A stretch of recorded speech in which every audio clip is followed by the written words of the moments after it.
154. A firm foundation he sings of the Lord. First verse now, sing. A firm foundation he sings of the Lord. He is laid for your faith. It is excellent word. What more can he say than to you he has said? You who unto Jesus for refuge shall fill. With the obedient dismay, for I am thy God, and will still give thee aid. Strengthen thee, help thee, and cause thee to stand, upheld by my righteous omnipotent hand. 7. The soul that of Jesus still learns to repose. I will not desert to his arms. That soul, though all hell should endeavor to shake, I'll never, no, never forsake. We read again in verse 19 to 20. Sabi dito, all this, said David, the Lord made me understand in writing by his hand upon me, even all the works of this pattern. And David said to Solomon his son, be strong and of good courage. Do it, fear not, nor be dismayed. For the Lord God, even my God, will be with thee. He will not forsake thee, nor he will not fail thee, nor forsake thee, until thou hast finished all the work of the service of the house of the Lord. And behold, the courses of the priests and Levites, even they shall be with thee for all the service of the house of God.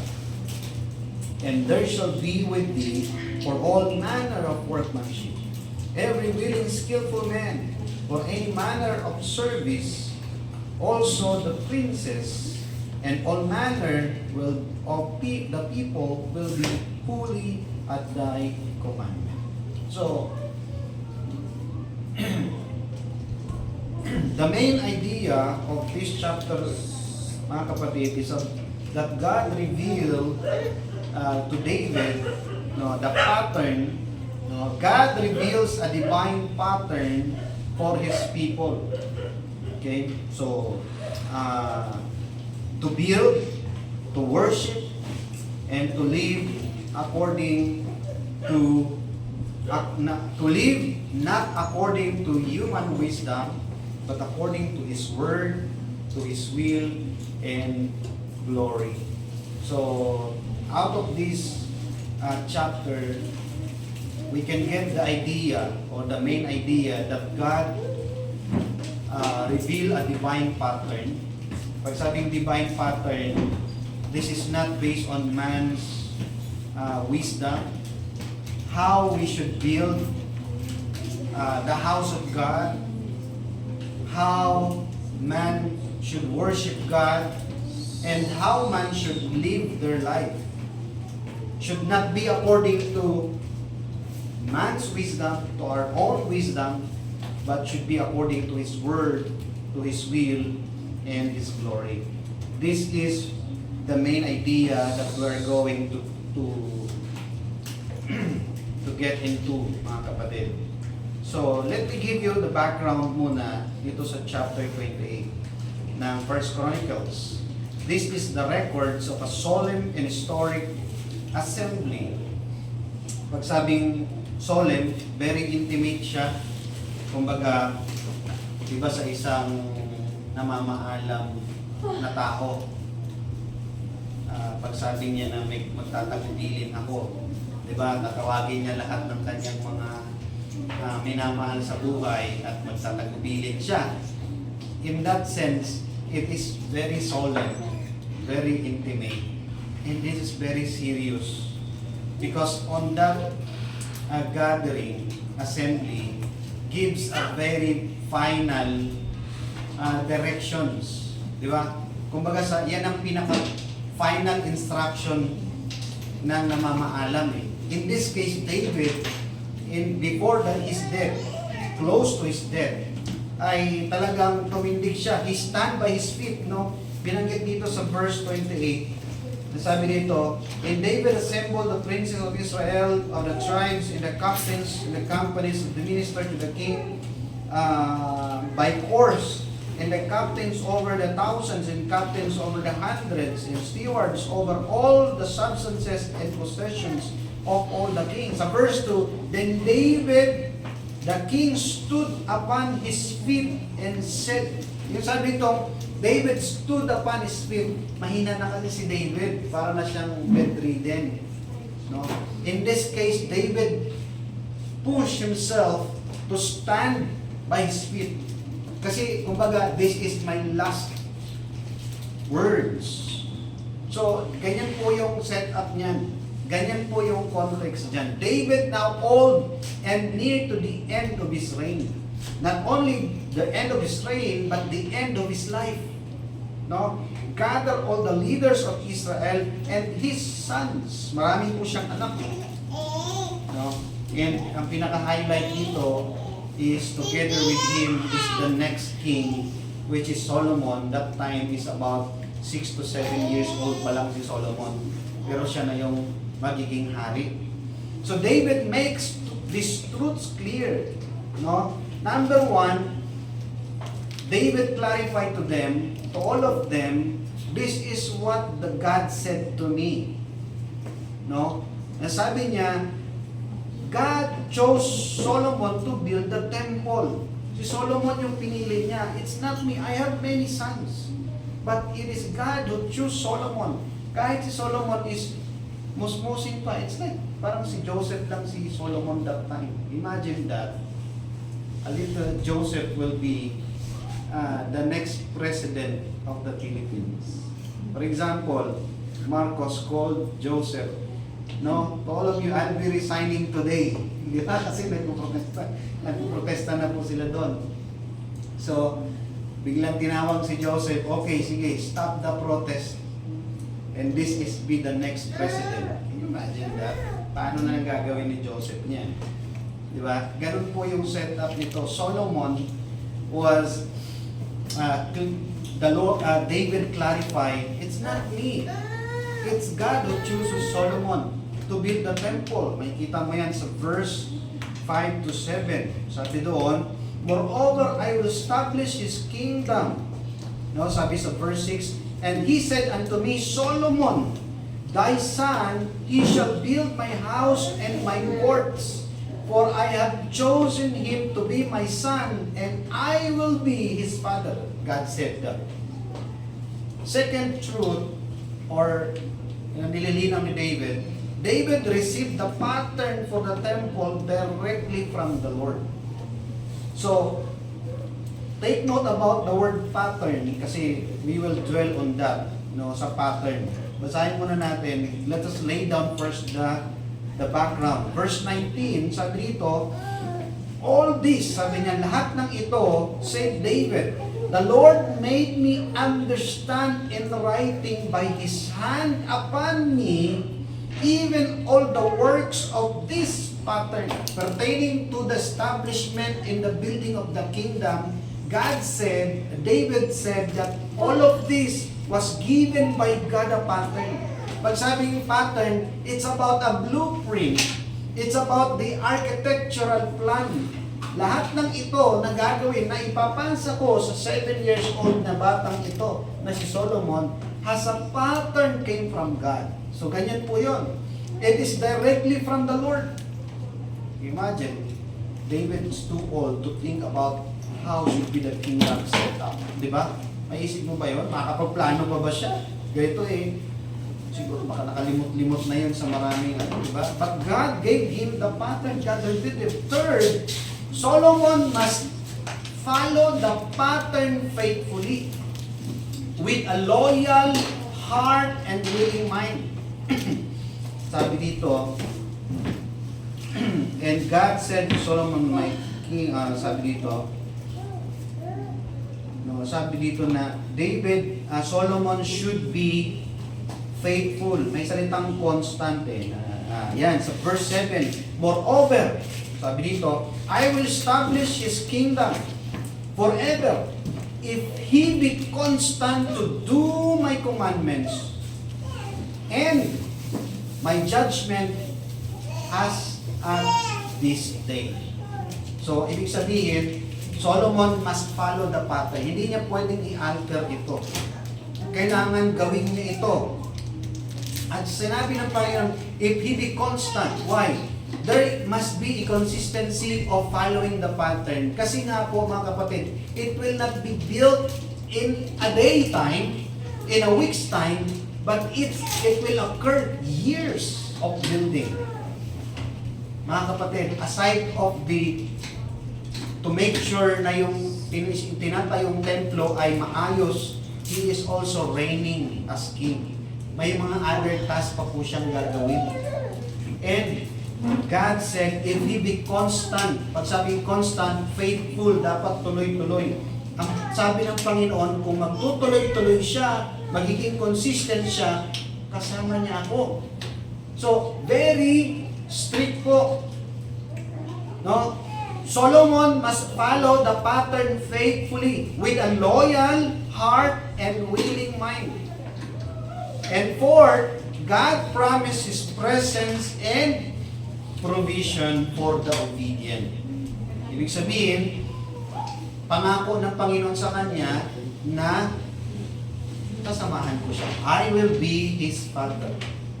He will be my son, I will be His father. What does it mean? It is a guarantee of approval. It is a guarantee of cooperation. Ako ang Diyos, siya anak ko. Pagka father and son relationship, that's a very strong alliance mo yan. Very strong relationship. Right? Very strong yan kaysa kaibigan lang. No? Mas manatag ka, mas madali ka magsabi, Lord, kulang ako ng ganito. Huwag kang mag-alala, alam ko na yan. The father should know. Mostly the father, usually hindi sila nagsasalita, but they foresee things. Diba sa mga anak natin, they worried, nag-aalala sila sa mga bagay-bagay, pero yung tatay, actually advanced na yun eh. How much more the Lord? The support of God to Solomon is far beyond the ability of David. Hello, mga kapatid. Yung support na kayang ibigay ng Panginoon, you will be going to me. Si David is about to die, and Solomon will have no father anymore to guide him. But God, sabi niya, I will be his father. Makikita mo doon yung guarantee ng Panginoon kay Solomon that he will succeed. Pero meron po siyang meron siyang condition. If he be constant. Okay? He be constant. So, this chapter is not about temple construction. No? It's not only or merely about temple construction. It's about God's pattern for leadership, worship, and obedience. Hindi lang ito sa pagtatayo ng templo. It is also and especially emphasizing about the pattern of leadership. Yung pattern, ibig sabihin, yung blueprint, yung nilay down na foundation na dapat sundin. Mga kapatid, mga kaibigan, mga bata, pattern is very important because it will save you from experimentation. It will save you from so much error. Alam niyo kung bakit sinasabi ng scripture na parents, train up the child in the way they should go. sometimes, ang anak natin, dinadala lang natin sa church. Diba? We are setting up a pattern. And if your children see that pattern, they will be safe from errors, more errors, or sabihin natin, a disaster directions in life. So, what we can see, that David, God still used David to lay a pattern for Solomon. So, all this, sabi dito, verse 19, the Lord made me understand in writing. Alam mo yung sabi ni David na, made me understand, ibig sabihin nun, hindi niya na kasi kaya maintindihan dapat yan as an old man. Di ba? Alam mo, pag matanda na po, yung mga senior natin, makakapagsabi yan, limitado na sila. Di ba? Kaya nga yung mga gadgets nila, sometimes hindi na nila na-ooperate ng kung ano yung features niyan eh. Kasi pagod na yan mag-explore. Di ba? Mas magaling na yung bata kumpara sa kanila. No? What is reptile, Joseph? What is reptile? Di ba? Magaling na yan mag-research. Yung mga bata, okay, kumpara sa mga matanda, hindi nga marunong maggamit ng mga magagandang apps yan eh. Pero yung bata magagaling. But David, in his age, is about to die. Pagod na siya eh, kakaisip. But sabi nito, God made me understand. It means, extraordinary po yung pagkakagawa ng pattern. Extraordinary po yung pagkakabigay ng Panginoon na to for the sake of this young next ruler. So, let's take this morning, mga kapatid, or in this chapter, let's draw out the lesson about the pattern. Kaya in-emphasize ko yung pattern kasi doon po natin titingnan yung ating pag-aaral ng salita ng Panginoon. So the pattern is very important. No? Number one, we can see the pattern by example. Dito, makikita po natin on David's capacity that he showed to Solomon the pattern of his example. No? A devoted heart. You know, si David po, mga kapatid, sabi niya, though God did not allow me to build the house, but He gave me this opportunity to lay the pattern. Grabe, no? So, kumbaga, nireject man ako ng Panginoon kasi all of my desire, it is my utmost desire, it is David's utmost desire to build a permanent temple of God. Nasaan yan? Sa verse, I think that is in verse, saan verse yun? Nandito yun, binasa natin kanina yun, di ba? Na hindi man ako yung nag-build ng temple, o hindi man ako pinayagan ng Panginoon, but He allow him to understand the pattern para maibigay niya. So, makikita mo dito na kahit sa kauli-hulihang sandali, David is a great example for Solomon. And that per se, yung pagsunod na yan ni Solomon, yung ni David, yung faithfulness ni David sa Panginoon, that per se is a pattern of example. Mga kapatid, it's a pattern of example. Find someone who is faithful in the Lord. In the scripture, there's so many faithful servants. God built them.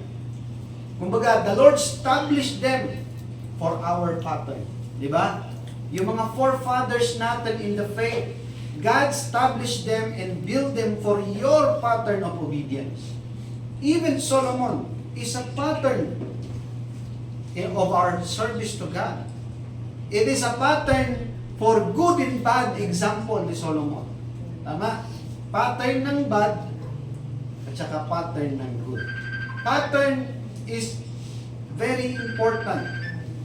So, we can see here, the pattern by example, the pattern of a devoted heart. Sabi dito ni David, know thou the God of thy father. In verse 9. Sabi sa verse 9, and thou, Solomon, my son, know thou the God of thy father, and serve Him with a perfect heart. Kumbaga, aside of giving you the pattern of the building of the temple, tingnan mo din yung pattern ng Diyos ng iyong mga ninuno. Diyos ni Moses, Diyos ni Abraham, Diyos ni Job, ni Jacob, and my God.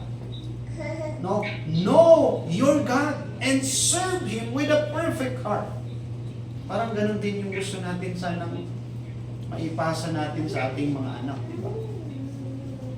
This is sometimes our frustrations. Not me, kasi hindi pa ako ganun ka tanda to say it. But to the aged parents or believers raising their children, hoping that they will see your pattern. Di ba? Ano bang pattern na ginawa mo? Yun ang mahirap minsan kung wala kang iniwang pattern. Or maybe, whether you like it or not, whether you are faithful or not, you live a pattern. So, you live a pattern of faithful obedience, or you live a pattern of double-minded and on and off believers. Di ba? I hope and pray that I can leave a pattern of example to my children. Sabi ko nga dati, ang prayer ko nung binata pa ako, Lord, sana bigyan mo ako ng malayong journey. Church worker ako nun sa Masbate. Pagka-graduate pa ako ng high school. Doon sa church, pagka Lunes, may araw doon after visitation, meron doon maliit na parang table siya. Hindi, upuan siya, bench. Pero maliit lang, ganito lang kalapad yun.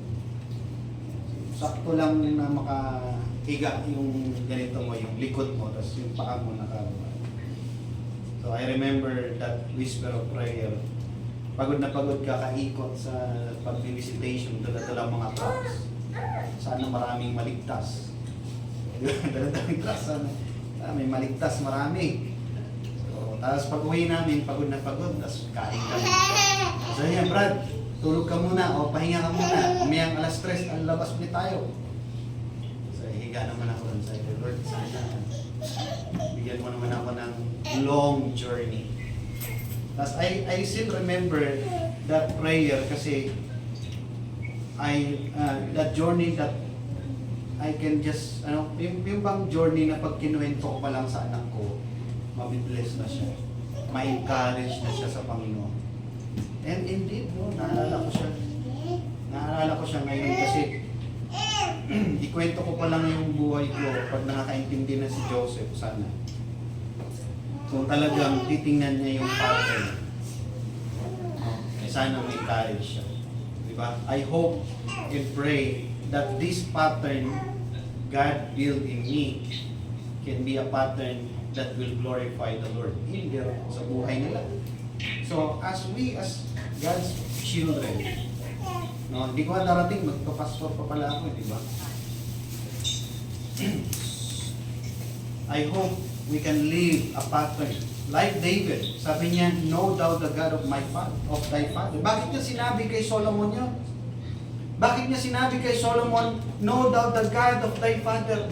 Kasi nga, pinagmamalaki ni Solomon, pinagmamalaki ni David kay Solomon, yung Diyos ng kanyang mga ninuno, yung Diyos niya at ang Diyos ng kanyang mga ninuno, pinagmamalaki niya. Alamin mo, kasi kung hindi naman okay yung Diyos nila, ba't pala? Huwag mo nang alamin yung Diyos ng mga ninuno natin, ha? Diba? Should not be like that. But since David encouraged Solomon to know the God of thy fathers and serve Him faithfully. Why? Perfectly. Because he is proud that they have served their God faithfully. And it is the same God who is now called Solomon to serve Him. It is now the same God who gives Solomon or give David the pattern. Mga kapatid, David begins with the heart. No, nagsimula po siya sa puso. Pag sabing no, unang in-address ni David yung heart ni Solomon. No? Not the blueprint. No? Solomon must know God personally, love Him sincerely, and serve Him willingly. Alam niyo yung unang tinuro ni David kay Solomon ay yung kilalanin niya muna yung Diyos nila na nagbigay ng pattern. Hindi niya sinabi kay Solomon, tingnan mo to ha, itong pattern na to ha, ganito, ganito. Hindi, bata pa, hindi maiintindihan yun eh. But what David said, what David prepared for Solomon is the heart. Kilalanin mo yung Diyos ng mga ninuno natin, ang Diyos ko, at paglingkuran mo siya ng tapat at buong puso. Know the God of thy father. Ibig sabihin nito, true worship starts with relationship. Yung tamang pagsamba, yung totoong pagsamba, nagsisimula ito sa maganda niyong ugnayan ng Diyos. You cannot worship God if you do not know Him. Di ba? How can you worship whom you know not? The Bible says. And sabi ito, serve Him with a perfect heart. Pag sabing perfect heart, it's about loyalty and sincerity. Are we offended if someone is not loyal to us? Pag someone betray you, someone, ang tawag nun, trinidor ka, nasaktan ka, hindi. Di ba? Even member of the family yan, pag trinidor ka. Di ba? Someone betray you. Nasasaktan ka pala eh. Do you think God is not hurt when we betray Him? Di ba? Kaya merong betrayal, feeling, because God wants you to feel and to know the feeling of being betrayed. Tama? Alam mo, ang Panginoon mahusay siya to communicate. You cannot see Him by face right now, but you can see Him by your feelings and dealings. You will understand Him by making you a father, a mother, a daughter, or a son. You will understand Him, what He feels. Di ba? Pag tatay ka, maiintindihan mo ngayon ang Diyos bilang Ama. Kapag anak ka, maiintindihan mo ang Diyos bilang anak. He communicates with us. And you will understand what unfaithfulness means to you, to us. We hurt if someone is unfaithful to us. The same thing with God, mga kapatid. He feels offended. Na-offend din ng Panginoon eh. Nasasaktan din ng Panginoon. Kaya sabi ng Panginoon kay Solomon, serve Him with a perfect heart. Means, serve Him with loyalty and sincerity. Di ba nga, sa gobyerno natin, presidente, they are expected to serve with sincerity. Tama? Are we not hurt and offended to the people in government kapag sila ay corrupt? We are. Di ba? Kasi tutusin lang yan, yung bawat binibili mo sa tindahan ay automatic at pwersahang kinukunan ka ng pinaghirapan mo para isweldo sa kanila. Pero hindi sila tapat. Nakaka-offend talaga yun. nagtayo ka ng kumpanya, nagkaroon ka ng tauhan na hindi tapat, ma-offend ka, di ba? O, kasuhan mo pa. The same thing po sa atin. No? Let's be loyal and sincere. Alam mo, ang practice ng loyalty and sincerity, saan nyo ipapractice yun? Hindi nyo magagawa sa Diyos yan, agad-agad. Pinapractice muna yan sa pamilya. If you cannot be loyal to your parents, you cannot be loyal to God. Especially when your parents are loyal to God. You cannot be loyal and sincere serving the Lord. Kaya nga sabi, di ba, how can you love God whom you can see if you hate your brother? Tama? Except na lang yung tatay at nanay mo ay wala sa Panginoon. At tuturuan ka magsugal, tuturuan ka magnakaw, tuturuan ka, pababayaan ka sa mga maling gawain, ay hindi ka in-expect ng loyalty doon. Di ba? Sabi nga, we obey God rather than man. Doon nag-a-apply yun eh. Okay? Pero if they are faithful, praktisan mo ang magulang mo, kamag-anak, ang kapatid mo ng loyalty and sincerity. Second, third, with a willing mind. Sabi dito mga kapatid, is that sinasabi po dito na voluntary and joyful service. No? So verse 9 mentioned here, no, serve Him with a perfect heart and a willing mind, for the Lord searcheth all hearts. Pag sabing willing mind, it is voluntary and joyful service. So, mga kapatid, in our application, based on this chapter, the church must follow the example of Christ. Diba? Pag sabing pattern by example, ano ba ang dapat nating sundang pattern? The pattern of Christ. The church must follow the example of Christ and the apostles. Ano ba yung example nila? To walk in humility. Christ is the example, the great example of humility. Ano ba? Obedience and devotion. You can take a look, or you can take notes, 1 Peter 2:21 and Philippians 2 verse 5. Diba? Before we build anything for God, He builds our heart first. Tama no? Tama mga kapatid? Bago tayo makapag-build something for the Lord, unang-una niya munang i-build sa atin yung ating puso. Yung ating puso. Second, no, after the pattern by example, second, pattern by the truth. No, this is a divine design. Alam mo yung katotohanan na meron tayo ngayon, that is a divine design. It is a divine architect designed by God for us.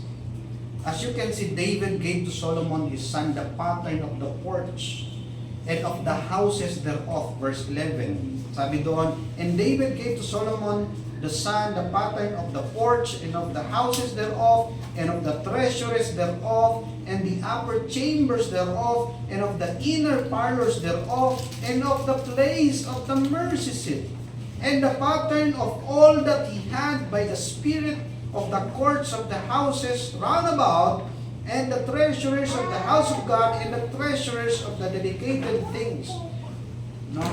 So, there is a pattern of how it should be done. No?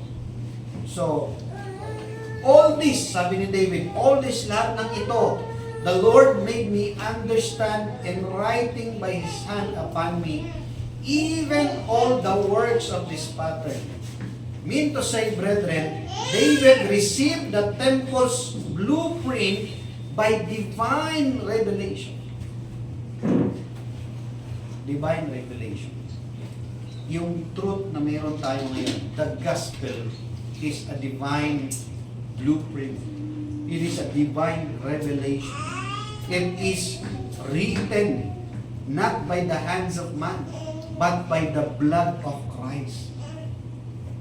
Christ's death on the cross, burial and resurrection that composes the gospel is a divine blueprint revelation for us.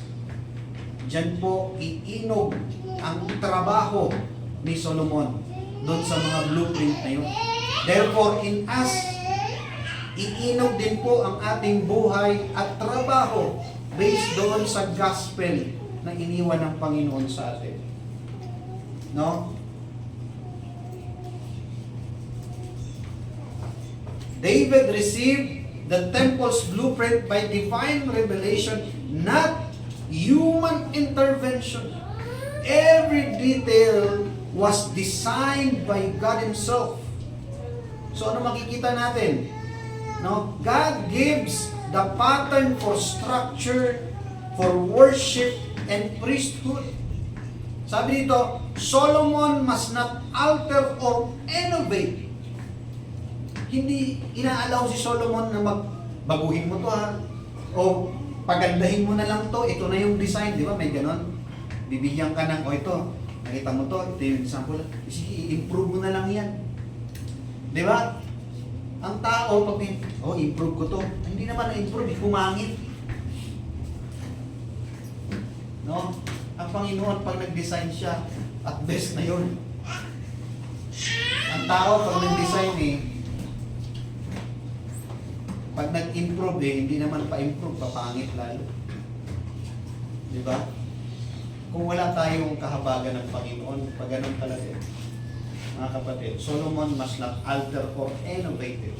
Ano pa? The pattern is revealed through the Spirit of God. If it's revealed through the Spirit of God, therefore, it is a pattern of truth. Not of lies, not of human intervention. Today, God has given His pattern for the church. In application natin na, pag in-apply natin siya, nirelate natin in our time, He gave us the pattern of the church. Naboboring ka ba? Di ba? Are you not satisfied with the pattern? Can we innovate that? Can we change? Yan po yung ginawa ng iba. They change it, they innovate, they progress. Anong sabi anong sabi nila doon sa mga ayaw mag-innovate? Mga primitive naman kayo. Di ba? You cannot adapt on the progress of the world. Hindi kayo lalago. Masyado kayong primitive. We keep the primitive pattern of the scripture, of the church. A very simple pattern of worship. A simple pattern of service. It is just pray, preach, di ba? Singing. Yun na naman ang pattern, giving. Walang kung ano-anong masyadong mga rekotitos, mayroon pang national headquarters, may mga kung ano-ano pang mga divisions and sections. They try to innovate, and they really innovate. Hindi na po siya church ng Panginoon, naging kumpanya na. Hindi na siya church ng Panginoon, naging fraternity. Hindi na siya church ng Panginoon, naging gobyerno na. Alam niyo ba sa history na ang Baptist ay niligawan ng maraming bansa na maging state church? Bakit? Nakita nila yung Baptist ay napakaganda ng mga principles and rules of practice. But Baptist, refuse to be the state church. At least isa yan sa isang legacy ng Baptist in terms of religious. Hindi po sila pumayag na maging state religion. Kaya ang ginawa ng iba, nagtayo na lang sila ng religion. Like for example, yung Anglican. Roman Catholic is the one who established state church. Mga kapatid. Bakit? It is contrary to the pattern. We must stick to the pattern. Kasi yan ang command ng Panginoon eh. No? God has given us pattern for the church in the New Testament worship.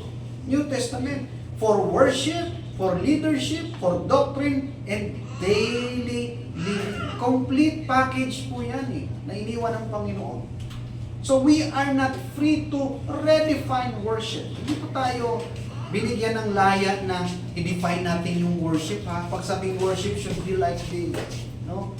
Kahit naman hindi nakita sa New Testament. Diba? We are not free to define it, to redefine it. No, we are called to follow the pattern revealed in His Word. Diba? Sabi sa 2 Timothy 1:13. Ano sabi sa 2 Timothy? 2 Timothy 1:13. Sabi dito, no, hold fast the form of sound words which thou hast heard of me in faith, in love, which is in Christ Jesus. Pag sabing hold fast, manatilihin mo. You stick to it. Diba? Hold fast the profession of our faith. Pag sabing hold fast, have a grip of it. Panindigan mo siya. Ibig sabihin, huwag mong baguhin, huwag mong i-alter. Diba? Panatilihin mo. That's what it means. So, we have finished the pattern by example of a devoted heart. The pattern by the truth, no, which is the divine design, and third, the pattern by command. Pag sabing command, kung ano yung inutos, and it should be the pattern. Things that are not commanded should not be done. Bagay na hindi inutos, dapat huwag gawin. Particularly in worship, in service of God. Pastor, hindi naman inutos na, hindi naman ipinagbawal na gumamit ng instrumenta. Saan ba nakalagay na pinagbawal? Before you find of the prohibition, you should check first what is the command. That is the pattern kasi. Kaya nga, the pattern by the command. Maghanap ka muna na inutos gumamit ng musical instrument. Bago mo hanapin yung pinagbawal, hanapin mo muna yung inutos. Kasi yun ang pattern. Ang problema, naghahanap ka ng wala sa pattern, maliligaw ka. So I will hahanapin ko dito. Huwag natin pakialaman yung inutos. Ang pakialaman natin yung pinagbawal. So hanapin ko dito, walang pinagbawal yung musical instrument. So gagamit ako ng gitara, gagamit ako ng piano, gagamit ako ng drums, gagamit ako ng trompeta, gagamit ako, lahat na gumamit ka. Bakit? Napuno na ng musical instruments yung simbahan mo. Bakit? Wala pinagbawal eh. Pastor, hindi naman pinagbawal yung tamburin na. O hindi rin. Hindi rin pinagbawal yung mga kuti-kutitap, yung ball ring na gano'n, may mga liwa-liwanag, ikot. Hindi pinagbawal yun. Di ano nangyari? Yung simbahan mo, patay sindi na yung ilaw. Patay sindi. O bakit, Pastor? Hindi naman pinagbawal yan. Maliligaw ka. Bakit? You didn't see based on the pattern. The pattern is the command. Maghanap ka ng command, at pag wala ka nakitang command, it means the pattern is not there. What is command? Ano yung inutos? Singing with your grace, Singing with psalms and hymns and spiritual songs. Sabi doon, singing with grace in your heart to the Lord. Pag sabing singing with grace, singing with, hindi sinabing singing with instruments. Sabi doon, singing with grace. Di ba? Walang command. Pangalawa, tingnan mo yung pattern by example. O saan yung pattern by example? Jesus Christ, the apostles. Pag tinignan mo sa panahon ni Jesus Christ, down to the apostles and to the early church before AD 666, wala po silang instruments. Puro sila a cappella. Musical instrument in the church began in AD 666. Nasa internet yan. Kahit tingnan nyo. It's about before, pero mas nag-boom siya ng AD 666. Hindi pa true church, kundi ano pa, mga pagan church pa yung nagsimula. So, sa Baptist family, nagsimula lang ang musical instrument way back 1800. Ang tagal. It means hindi po yan pattern. It's not within the pattern. So, brethren, let us follow the pattern by command. Pag sabing pattern by command, it is acceptable worship. Diba? Pag ginawa mo yung command, yun ang katanggap-tanggap. Inutos eh. Right? Sabi dito sa Exodus 25 verse 40, that thou make all things according to the pattern showed to thee in the mount. Sabi sa Exodus 25 verse 40. And 2 Timothy 1:13, hold fast the form of sound words. God's pattern of worship is clear in the New Testament. Ano sabi doon? Singing is a command. Mga kapatid, utos ang kumanta. Tama? Ang sabi doon, speaking to yourselves in psalms and hymns and spiritual songs. Sabi ito, singing and making melody in your heart to the Lord. Ephesians 5:19 and Colossians 3:16. May nabanggit bang musical instruments? Wala. May inutos bang gumamit ng musical instrument? Wala. Ba't ka maglalagay? Tingnan mo tong pattern na binigay kay Solomon. Ang gagamitin mo, yung mga ginto, mga silver, specific. Kanina binasa ko ito, specific. Ang tanong, what is the specific instrument that God approved to be used in the New Testament? Kung wala kang makikita, dapat lumanog, dapat gawa sa kamagong, dapat gawa sa bangkal, gawa sa paper tree, hindi wala. Ano gagamitin mo? Ay, hindi pala pwedeng electric guitar. Kasi dapat gawa sa kahoy. Ay, hindi, dapat gawa sa plastic. Maliligaw ka eh. It's not on the map. It's not on the pattern. Anything that is not in the pattern is confusing. Yun ba yung Diyos mo? Did God confuse you about how He should worship? You should be worshipped? Hindi naman, di ba? He is not a God of confusion. He is a God of order and specific and clear. So God's pattern, in worship is clear. There is no command, nor any apostolic example of mechanical instruments in Christian worship. Wala pong command, nor any apostolic example of any mechanical instruments. Pag sabi mechanical, hindi siya gagana kung hindi mo kakalbitin, hindi mo gagawin. Ang tawag po dyan ng mga primitive ay dead instruments. What God gave us is not a dead instrument.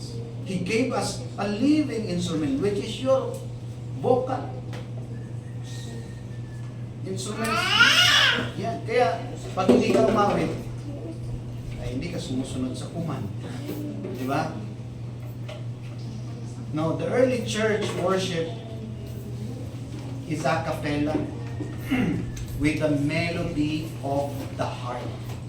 Eh, pastor, nakaka-boring kasi naman.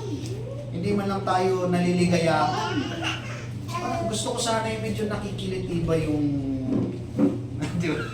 Gusto mo yung pakilikiliti? Aba, eh, hindi na Panginoon ang ino-worship mo, hindi yung sarili mo. Di ba? Dapat you should be willing of that. Kasi yun ang pattern eh. Ay, hindi ka worshiper.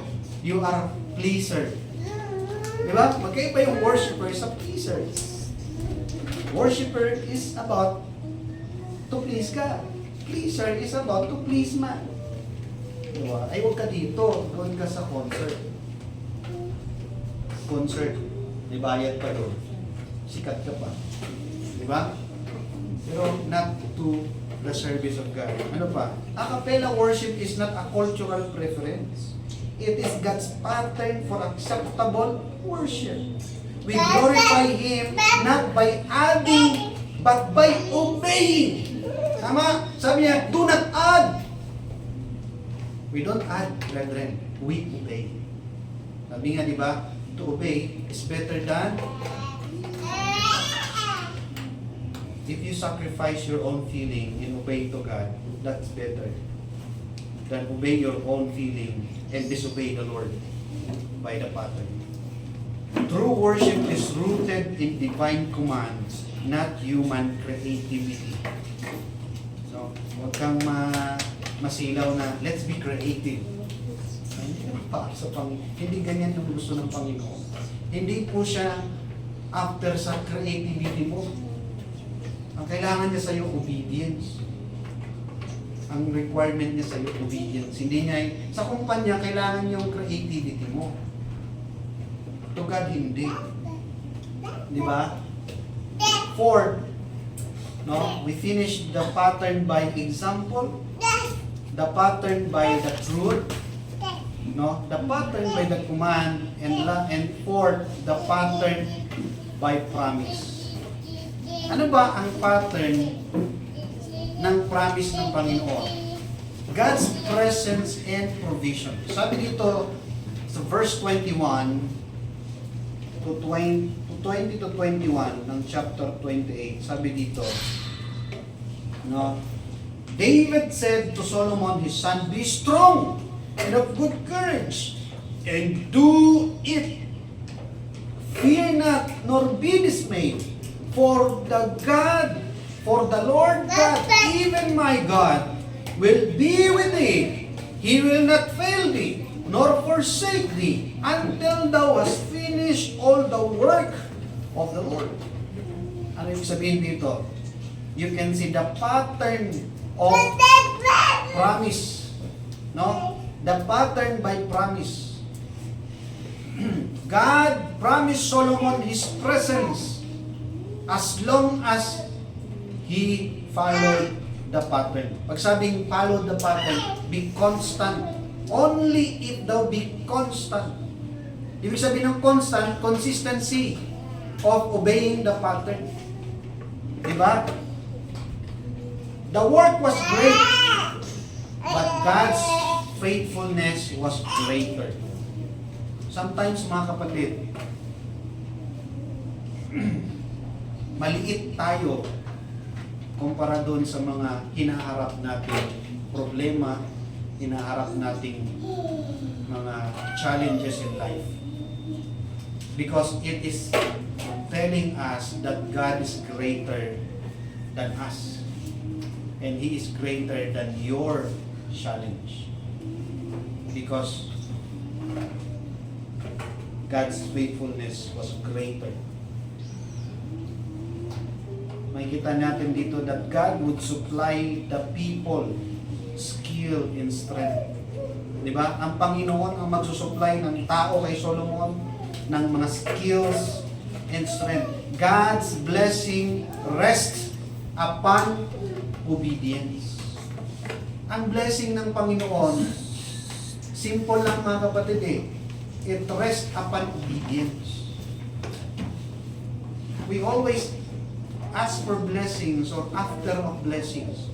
Pero yung condition of it, ayaw naman natin gawin. Tama?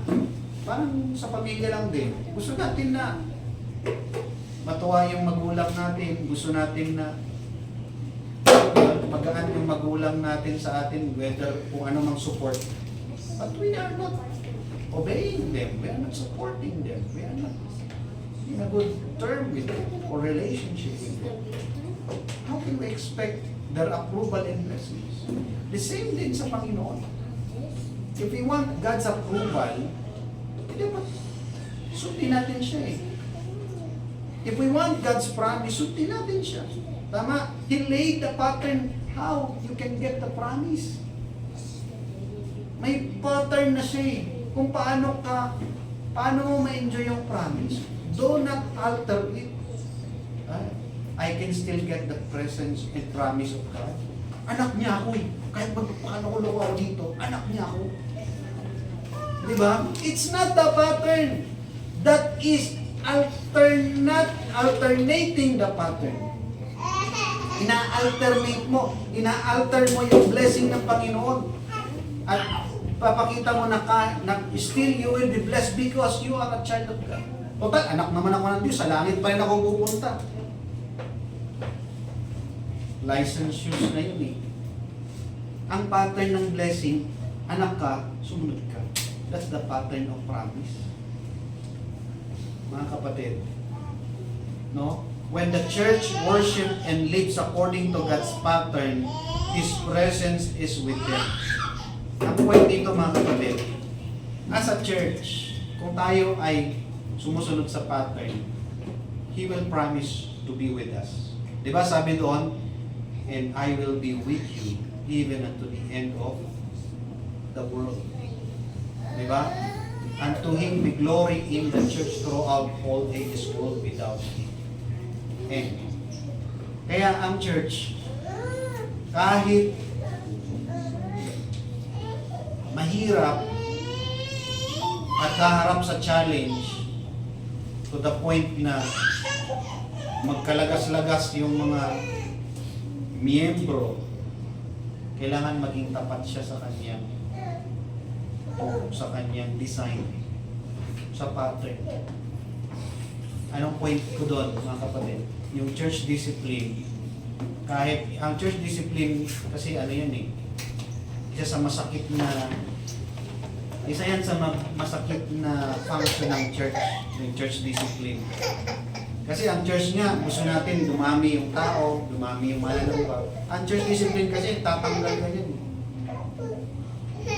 Nagbabawas po yan. But that is the pattern that the Lord established in His church. Pag hindi na nang umiiral ang church discipline sa church, darating yung time, wala na ang Panginoon dito.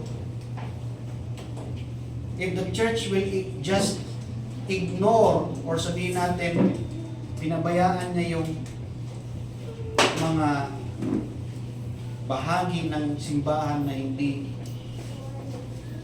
nagiging tapat sa Panginoon. I mean, hindi na namumuhay ng naayon sa Panginoon. Iiwan tayo ng Panginoon. Yan ang pinakita sa Revelation says. Diba? Sabi doon na, I stand at the door and knock. Nasa labas ng Panginoon. Okay lang kung nasa labas lang yung tao. Diba? Nasa labas yung mga kapatiran. Sa labas. Huwag na ang Panginoon. Diba? Dapat nasa labas. Mga kapatid, pinakamahalaga sa gitnang ito ang Panginoon. And He leave us the pattern how we can have that promise. No? Don't be mistaken na hindi naman alam lahat ni pastor yung ginagawa namin. I can keep it. Yeah, pero Panginoon ang pinaka-overseer natin lahat. Diba? Kasama ako sa tinitingnan ng Panginoon. Paano kami namumuhay? Alam ng Panginoon, din nyo natin may itatago yan. Diba?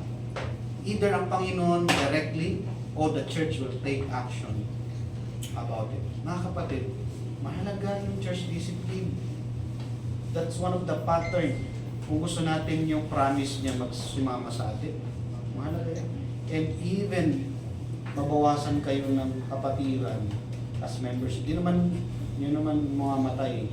I mean, mabawasan sa membership. Kailangan natin gawin yun. No? Pre-ano lang yan kasi may gagawin tayo mamaya. So, let's adhere on the pattern. And last, no, the pattern for the glory of God. Ano ba yung pattern para i-glorify ang Panginoon? Sabi dito sa 1 Corinthians 10:31, whatsoever ye do all for the glory of God. David, no, the temple was not built to glorify David or Solomon, but to glorify God. Likewise, the church exists to magnify Christ. Tayo, nag-exist tayo to glorify Christ, to glorify God. Hindi po si pastor, hindi kung sino po dito. The Lord. All what we're doing here should be to magnify the God who established the church, who built this church. Not human personalities, even traditions, nor trends. So, we have seen the pattern by example as Christ and the apostles. Pattern by truth, no, the Word of God as the standard. Pattern by command. Worship in spirit and in truth. Kaya dyan po natin hinugot yung a cappella singing. Hindi po natin hinahawakan yung a cappella singing just because preferred natin na a cappella tayo. Alam mo, kung preferred lang natin, hindi siguro maganda yun kung preferred lang natin. Mas kung gusto natin dumami tao, kayahin natin sila yung paglabas nyo dito, mga rakista na tayo lahat. Paglabas nyo dito, magagaling. Di ba sa video okay nga eh.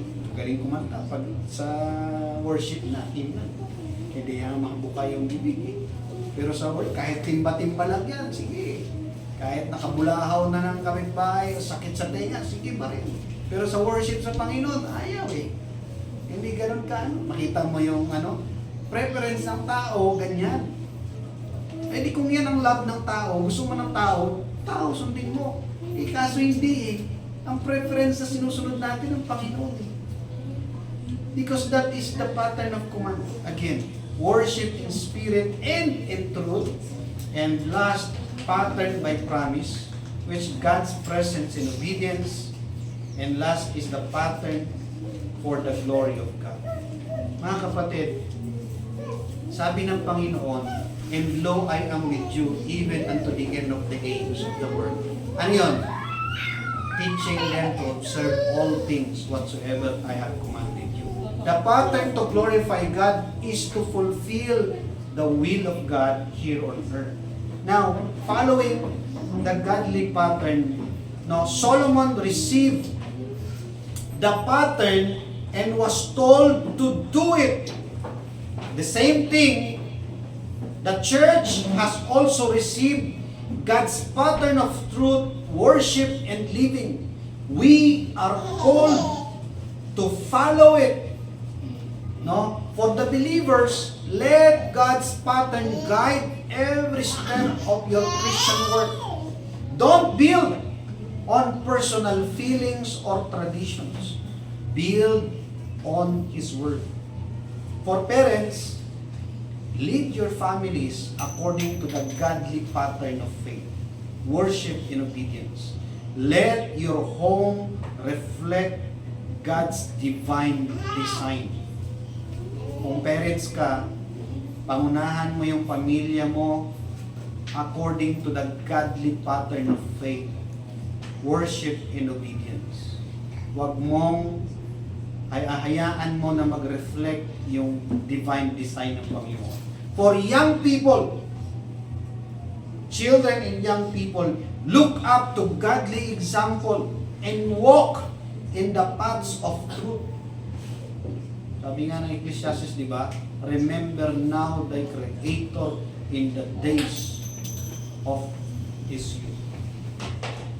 Let us hear the conclusion of the whole matter. Fear God and keep His commandments. Hindi po mawawaldas ang buhay mo kapag ang Panginoon ang sinundan mo. Kaya, if you want to follow God, look up to godly examples and walk in the paths of truth. Para hindi ka nagnyanyamba ng lakad. God's pattern is not a restriction. It is your roadmap to blessing in life. Sa mga young people, huwag niyong isipin na God's will is restriction and limitation. Kaya ayaw ko maging active sa church kasi hindi ko ma-enjoy yung pagkabinata ko, pagkadalaga ko, di ba? You feel restricted because you obey the Lord? When actually you are not. You are not restricted. Instead, you were saved from destruction. You were saved from consummation of the world. Actually, you are preserved. Because obeying the Lord is your roadmap to blessing in life. At the end of the day, no, darating ka rin sa pagtanda. And you will realize yourself, sayang pala yung buhay ko. Sinayang ko sa kamunduhan. Diba? Eh, hindi mo na may babalik yung pagkabata mo. Hindi mo na mababalik yun. Kaya nga, the wise move to do it now. Remember now, in the days of thy youth, thy Creator in the days of thy youth. Parang ano yan eh, major highway or map. No? God's pattern provides clear direction. Di ba pag may maps, pag hindi mo alam kung saan ang punta mo, mahalaga, meron kang map. Di ba? Meron kang waste of time. At meron kang Google Maps. Punta ka ng Baguio, di mo alam, first time mo. Sige nga, punta ka sa Baguio, di mo alam. Baka mamaya, Batangas ka. Maganda ba yung ganun? Hindi natin alam ang buhay natin. Tama? We don't know where to go. But obeying the will of God is a roadmap to that life. It gives you clear direction. No? Roadmap. It keeps us from straying. It brings us safely to our destination. It ensures that our lives in worship glorify Him. So, return to the pattern, walk in it daily, and teach it to the next generation. Sabi ni David, be strong and of good courage. And do it. So, in summary mga kapatid, the pattern by example is a Christ-centered devotion. The pattern of truth is God's revealed design. The pattern by command is an acceptable worship. A cappella singing is the best example of that. For the pattern by promise is God's presence with obedience. And the pattern to glorify God, no, is all worship must exalt Him. And last, the pattern of your journey, no, a roadmap of the believers, parents, children, to walk faithfully with God. Mga kapatid, what a blessing to have given the pattern. At least, when you have the pattern, sabihin natin na 99% or 90% of success, nandun na po tayo. Sunod na, ang kailangan na lang po dyan ay pagsunod, pagiging tapat, and consistency. Mga kapatid, mapalad po tayo, binigyan tayo ng pattern for this uncertain future. Diba? Uncertain po yung future natin, hindi mo alam. Diba? Hindi natin alam kailan tatama yung kalamidad eh. Diba? Meron bang nakakula kung kailan mangyayari? Mayroong mga manghuhula pero naging sinungaling. Diba? Madali namang hula eh. Pero yung, ang tanong, totoo ka ba? Karamihan na nanghuhula mga sinungaling kasi hindi sila lahat accurate. Pag ang manghuhula, pag propeta ka, bawal kang magkamali. Isang mali mo lang, ang tawag na sa'yo, false prophet. Wala na pong ganun ngayon. So, may the Lord give us a clear direction. No? In this uncertain life, the will of God, the Word of God is a pattern for that direction. No? At pagpasalamat natin sa Panginoon yun. Dahil it shows that God loves us. He wants us to reach our destination safe and sound at maging successful tayo. So, let's all stand and let us close in prayer. Panginoon, aming patuloy na pagpupulit at salamat ay aming pong tinataas sa iyo. Salamat sa mga kapahayagan at patterns ng Scripture kung saan kami ay nakakuha ng malinaw na direksyon.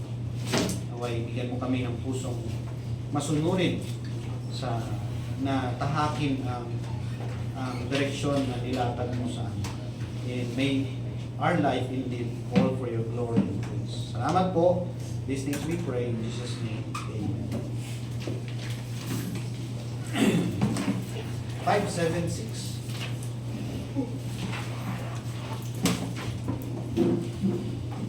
We will glorify. Ready now, sing. We will glorify the King of Kings. We will glorify the Lamb. We will glorify the Lord of Lords, who is the great I am. Lord Jesus.